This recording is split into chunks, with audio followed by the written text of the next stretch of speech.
नमस्कार। रेडियो रिमझिम से प्रस्तुत है स्थानीय हालचाल। पहले मुख्य हालचाल। सिपाही भर्ती परीक्षा के लिए जिलाधिकारी का सख्त निर्देश, हर हाल में कदाचार मुक्त परीक्षा कराने की तैयारी में जिला प्रशासन। स्वतंत्रता संग्राम के महानायक नेताजी सुभाष चंद्र बोस के जयंती पर जिले में कई जगह कार्यक्रम आयोजित कर उन्हें श्रद्धांजलि दी गई।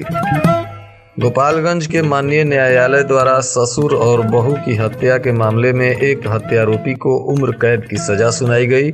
25,000 का जुर्माना भी लगाया गया। उत्पाद विभाग के द्वारा 385 वाहनों की नीलामी पूरी कर दी गई।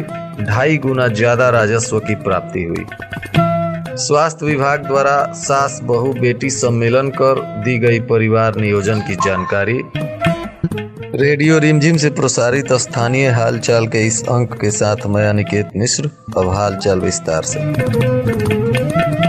आज गोपालगंज के जिलाधिकारी डॉक्टर नवल किशोर चौधरी की अध्यक्षता में एक उच्च अधिकारियों के साथ बैठक आयोजित की गई, जिसमें यह आदेश जारी कर दिया गया कि 24 तारीख को होने वाले सिपाही भर्ती परीक्षा में सभी सेंटरों पर धारा 144 लागू रहेगी। परीक्षा केंद्र से 500 मीटर की परिधि में कोई भी व्यक्ति मस्ती करते हुए पाया गया तो उसे गिरफ्तार कर विधिवत कानूनी कार्रवाई की जाएगी। परीक्षा केंद्र के आसपास आम आदमी को अस्त्र शस्त्र लेकर जाना वर्जित है तथा परीक्षा के दिन परीक्षा केंद्र से 500 मीटर की परिधि में कोई भी फोटो स्टेट इलेक्ट्रॉनिक दुकानें नहीं खुलेंगी। परीक्षा केंद्र पर कोई भी व्यक्ति कैमरा, ब्लूटूथ, मोबाइल, लैपटॉप के साथ ही इलेक्ट्रॉनिक सामान लेकर नहीं जा सकता है। इस तरह का निर्देश जारी करते हुए जिलाधिकारी ने कहा कि कदाचार मुक्त परीक्षा आयोजित करने के लिए जिला प्रशासन कटिबद्ध है और हर हाल में इस परीक्षा को सफल आयोजन संपन्न कराना हमारी जिम्मेदारी है। इसके लिए सभी पदाधिकारियों की जिम्मेदारियां तय करते हुए जिला पदाधिकारी ने आदेश कर दिया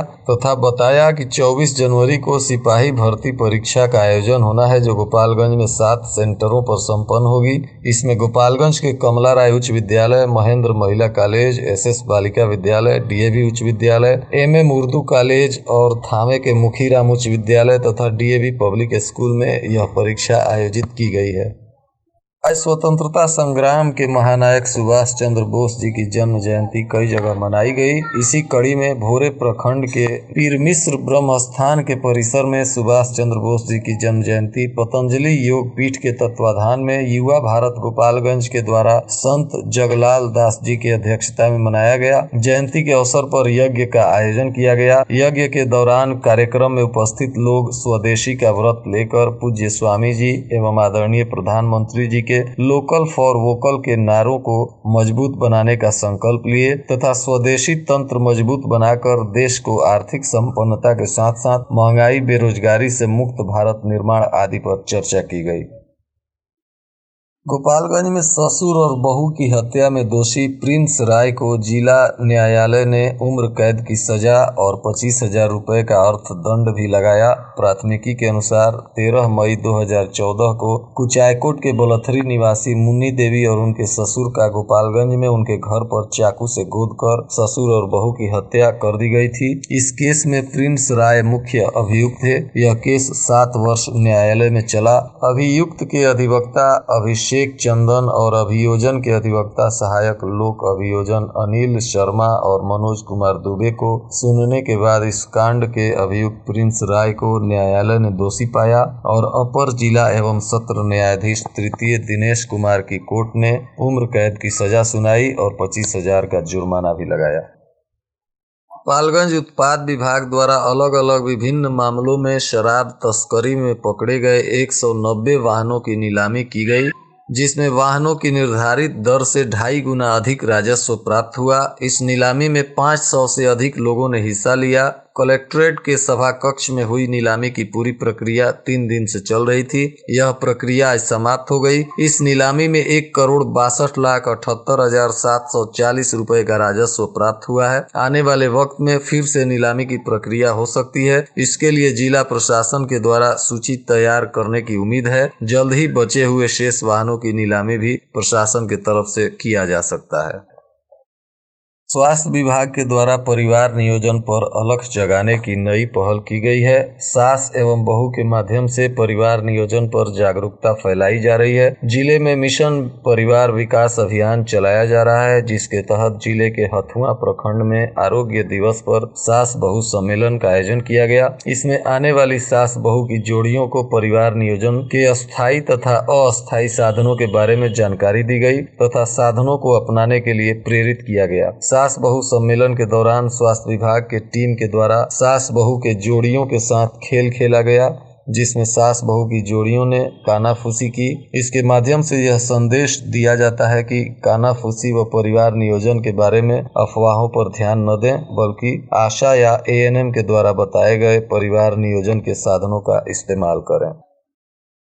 आज हथुआ अनुमंडलीय अस्पताल में शनिवार को कोरोना महामारी के समूल नाश के लिए कोविड-19 का टीका हथुआ अस्पताल के पीएचसी प्रभारी बीएन चौधरी को पहली डोज के साथ दिया गया। वहीं कुमारी मंजूषा सिंह, जो जिगना पीएचसी अस्पताल में एएनएम पद पर कार्यरत हैं, महिलाओं में पहला टीका उन्हें लगाया गया। टीका लगवाने के लिए हथुआ अस्पताल में चिकित्सकों एवं कर्मचारियों में उत्सुकता देखी गई। अनुमंडलीय अस्पताल के बीएचएम प्रियंका प्रिय ने कहा कि कोरोना का स्वदेशी टीका पूरी तरह सुरक्षित है। टीका लगवाने के बाद वे पहले से भी बेहतर महसूस कर रहे हैं। पहला टीका लगवाने वाले डॉक्टर बीएन चौधरी जब टीकाकरण केंद्र से बाहर निकले तो उनके चेहरे पर प्रसन्नता देखी गई। उन्होंने कहा कि कोरोना संक्रमण के दौरान उन्होंने जिस तरह मरीजों की सेवा की थी, अब उससे भी ज्यादा सेवा भाव टीका लगने के बाद उनके मन में जागृत हुआ है। आज गोपालगंज जिले में कुल 457 लोगों को कोविड का टीका लगाया गया। बताते चलें कि अब सप्ताह में सिर्फ 2 ही दिन कोरोना का टीका लगेगा और 8 जगहों के बजाय 16 जगहों पर टीका दिया जाएगा। हालांकि आज 15 जगहों पर टीकाकरण का कार्य किया गया।